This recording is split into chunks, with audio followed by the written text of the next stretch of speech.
Hello and welcome. Today I've got a beautiful pair of cards for you, and the focus is not necessarily on the watercolor this time. It's using hot foil to elevate your watercolor panels. So you could use any level of detail you wanted in your watercoloring. Really, we're looking at elevating it with that hot foil, adding those accents. I'm working on Fabriano Artistico's extra white cold press watercolor paper, but you can try this with any watercolor paper you have in your stash.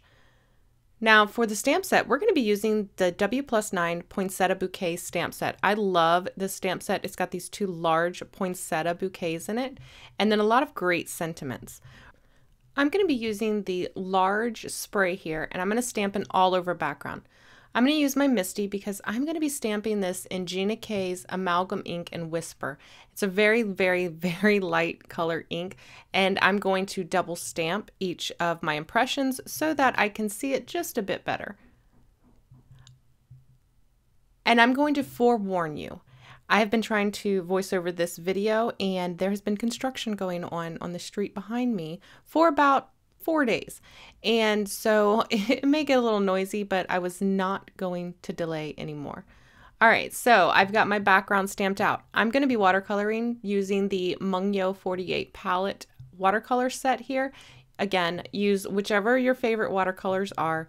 I'm going to be using the Princeton Velvet Touch number 5 and a Princeton Heritage 4050 series number 2 round brush.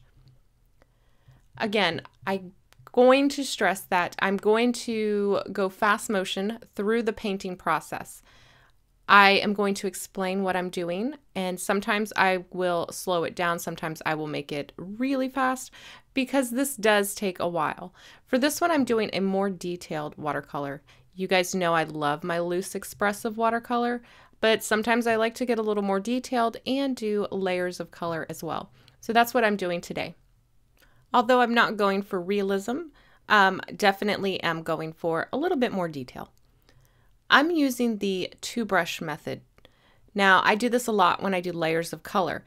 What I do is I use one brush to deposit the pigment, and then I use the other brush damp to move that pigment around. So in this case, I've loaded my pigment onto the number 2 brush, and I'm adding it into the darkest areas first. Then I'm using that number 5 damp brush to pull that pigment out. I'm doing a very light layer, and then I will come back in after this dries and add a darker layer. Sometimes I might drop in a little bit of darker color while that layer is still wet. But for the most part, I'm going to lay down a light layer first, let it dry, and then come back and lay down another layer. And I'm going to do this for all of the elements in this bouquet.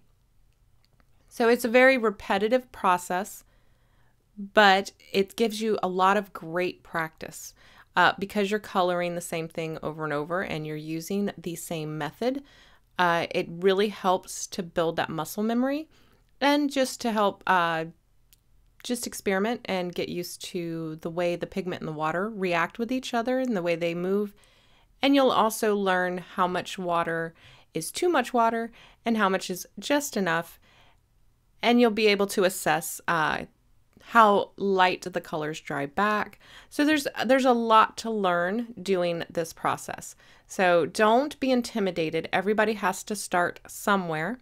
And you'll see as we move through through this image how much detail gets added later versus that first pass. Here I'm just adding in a little bit deeper color. And the colors that I'm using for this poinsettia, I've mixed up a light peachy color, and then I've mixed up a deeper true red. So for the light peachy color, I used, I think it's Jaune Brilliant. I could be pronouncing that wrong, but that's my best guess. Jaune Brilliant with a little Naples yellow. And then I added just a touch of permanent red to it. And then for the darker true red, I took permanent red and I mixed a little bit of yellow into that.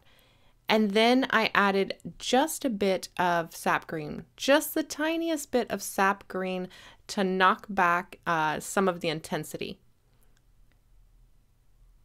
It's still going to be very, very vibrant, but I didn't want any pink in it. I wanted a true red. All right, I'm going to throw this into fast motion now as we work through the rest of the first layer for this poinsettia.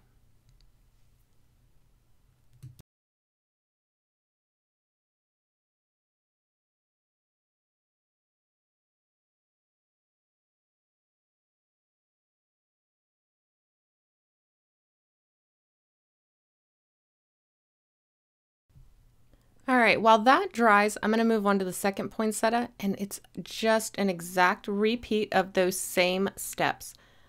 Sometimes I will put the color just into the center area of the petal there and then pull it out. Sometimes I will put a little bit of color in the center and at the end, and then I'll use that damp brush to connect those two areas. Try to refrain from overworking the paint too much. Kind of trust the process. Once you lay the pigment down and then use the damp brush to just move it around or connect them, leave it alone and let it dry. Trust me, watercolor always looks bad until it looks good. It doesn't usually start to come around until you get towards the end of the painting and you start adding in those deep darks and that contrast that it really starts to come to life. The colors always settle and look so much better once they're dry as well. So don't judge it before it's dry. Heck, sometimes I even judge it after I've left it for a day and come back and look, and then I'm like, hey, that actually looks pretty good. Why was I so unhappy with it? All right, we're going to move ahead. I've covered all of the poinsettias now with the first layer, and I'm going to add in a few leaves. I just left a few of the bracts empty and decided that I was going to designate those as leaves. We'll color those green. You'll notice over my palette, I have a more warm yellowy green, and then I have a cooler blue green. I love to mix my greens when I'm doing any type of florals. I will use a combo of warm and cool greens all in the same leaf even. I think it just adds a lot of interest. And even if there's nothing overly special about the technique, just having those dynamic colors and mixes in there makes the painting more interesting. All right, so I'm just going to repeat very similarly to the way that I did the petals for the poinsettia. I'm going to use that same technique for the leaves. I am going a little bit deeper on the leaves because I'm not going to put as much detail into the leaves as I am on the petals. So I can go a little bit darker on that first pass. But again, I'm still dropping the pigment with one brush and then moving it with the other damp brush. And I'll just continue around the painting and do all of the leaves for the poinsettias. Now that the leaves are done, I'm going to come in and add my second layer to my poinsettias. Now, if you wanted very, very light pale pink poinsettias, you could certainly stop at this point. I want mine to be just a little bit deeper. I am going to keep a big variation between my lights and darks. So what I'm doing is adding that deeper red anywhere where I want a shadow or just a little interest. So I'm adding it in between the petals there, and then I'm using that damp brush to just pull that out. And I'm not pulling it over the entire petal. I'm just giving it enough water to lightly spread out on its own. Remember, the pigment will only go where the paper is wet. So I can control how far this darker color that I'm laying down will travel. I'm only wetting a portion of the petal, not the entire petal. And by not wetting the entire petal, I'm ensuring that that darker red will not travel and overtake all of the light color that I previously put down. So you can see here, instead of taking my brush all the way over the petal, I'm just softening out the darker color that I put down. And again, that pigment will not go anywhere where I don't give it a water trail to follow. And this is how you retain your lights. Again, just lay down darker color wherever I want it, and then use the tip of that damp brush to just lightly smooth it out. So I'm going to continue on with the rest of the poinsettias in this same manner, adding that deeper shot of that red in there.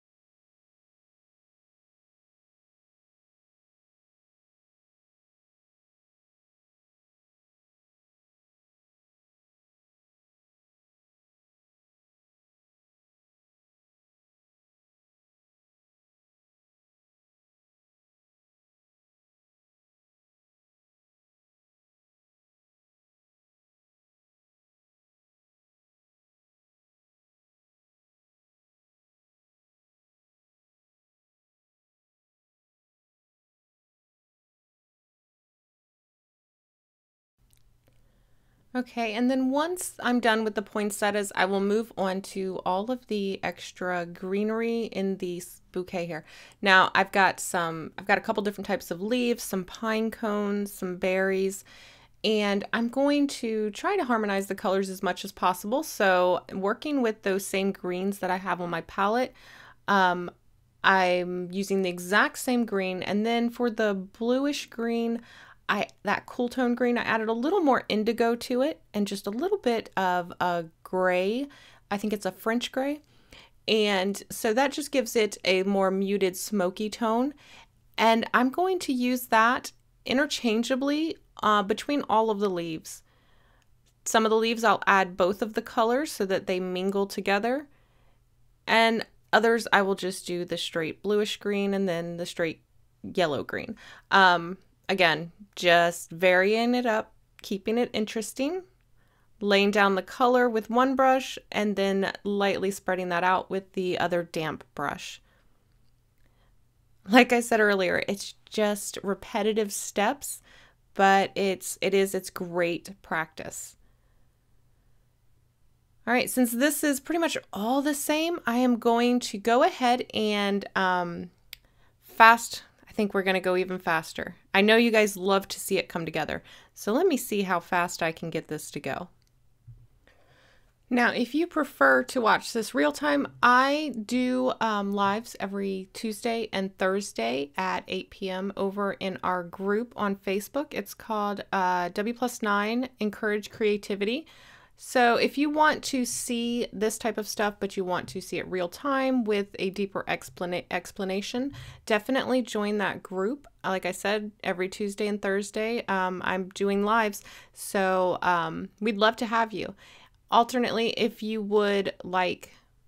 guys would be interested in seeing lives over here on YouTube, let me know. I've often considered doing one live a week in the Facebook group and then one live a week over here on YouTube. So if that's something you'd be interested in, just leave it in the comments below and let me know. We painted another one of these, just one, not the full background, but just one of the swags here. In fact, we did that last night live, real time. So in total, this particular one took me about 2 hours to paint, maybe 2.5, considering that I had to let each layer dry and then, and cook dinner in between. So, but you know how that goes. I think this took me about 2.5 hours total. But again, I enjoy it. I love it. And I like that it's handmade.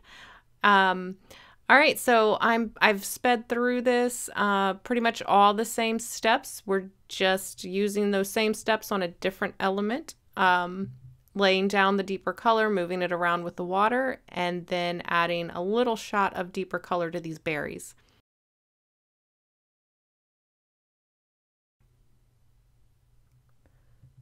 Okay, so all of the elements are now colored, and the final touches are just adding a few little more spots of really deep darks to our poinsettias. They really are the star of the show for this, and I wanted to just add a little bit deeper darks to it. So for that, I'm adding them very sparingly, And some of them I am softening and some of them I'm leaving intentionally hard. I like the mix of hard and soft edges. So again, that's just another way to add interest. All right, so now that this is done and dry, it's time to add our hot foil. And for that, I'm going to be using the Spellbinders Essential Duo Lines Glimmer Circles and the Fluted Classic Circles. Now, that's going to be where I stamp my sentiment. These actually, I don't think they were designed to coordinate together, but several of the circles line up with the Essential Duo Lines Glimmer Circles. So you can use them together to cut out some of the hot foiled circles. I'm using the Aura Spellbinders foil here. I really love this color foil, and I'm using the hinge method. So I've taped the circle down, I've slid my foil underneath, I'm going to tape it down, and then we're going to put that on the platform and press the timer. Once that timer goes off, we can send that through our Platinum 6, and that will do our hot foiling. Now, while this is hot foiling, I was working on something for another project, so just ignore that. But we're done here. My timer's gone off. I'm going to send that through the Platinum 6. And then when we come back, we're going to have beautifully foiled circles. I absolutely love the design on these hot foil plates. They have rectangles and ovals as well, and I have both of them and I love them. I think they're the perfect complement for watercolor cards because they're just so elegant. Then I'm going to just die cut that out, and then I have somewhere to house my sentiment. Okay, so for the sentiment, we're still going to be using that Poinsettia Bouquet stamp set. Like I said, there's a lot of really beautiful sentiments in this set, and this one fits perfectly within the circle. But before we do that, I wanted to add another hot foil accent. I thought the background, even though the watercoloring is beautiful, I wanted to add another foil element. So again, this is the Essential Duo Lines Glimmer Rectangles. We're going to use that largest rectangle there, and we're going to add a heat embossed background, a heat embossed edge on this watercolor background.